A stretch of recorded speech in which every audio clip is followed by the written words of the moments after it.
God's Amazing Grace, a work of Reformation, August 29th. Prepare ye the way of the Lord, make his paths straight. Every valley shall be filled, and every mountain and hill shall be brought low, and the crooked shall be made straight, and the rough ways shall be made smooth. Luke chapter 3, verse 4 and 5. The work of Reformation here brought to view by John, the purging of heart and mind and soul, is one that is needed by many who today profess to have the faith of Christ. Wrong practices that have been indulged in need to be put away. The crooked paths need to be made straight, and the rough places smooth.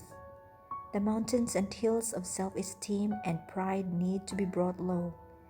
There is need of bringing forth fruits meet for repentance. Matthew 3 verse 8. When this work is done in the experience of God's believing people, all flesh shall see the salvation of God. Luke 3 verse 6. The fact that our names are on the church books will not secure for us an entrance into the kingdom of heaven.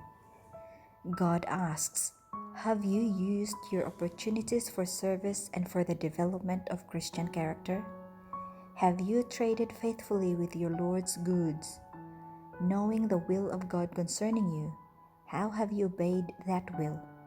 Have you sought to benefit and bless those who needed help and encouragement? There is no human being in the world but bears fruit of some kind, either good or evil, and Christ has made it possible for every soul to bear most precious fruit. Obedience to the requirements of God, submission to the will of Christ, will yield in the life the peaceable fruits of righteousness. The inhabitants of this world are dear to God's family. He gave the richest gift that heaven could bestow, that men and women might return from their rebellion to his law and accept into their hearts and lives the principles of heaven. If men would acknowledge the gift and accept his sacrifice, their transgressions would be pardoned, and the grace of God would be imparted to them to help them to yield in their lives the precious fruits of holiness. Every good tree bringeth forth good fruit.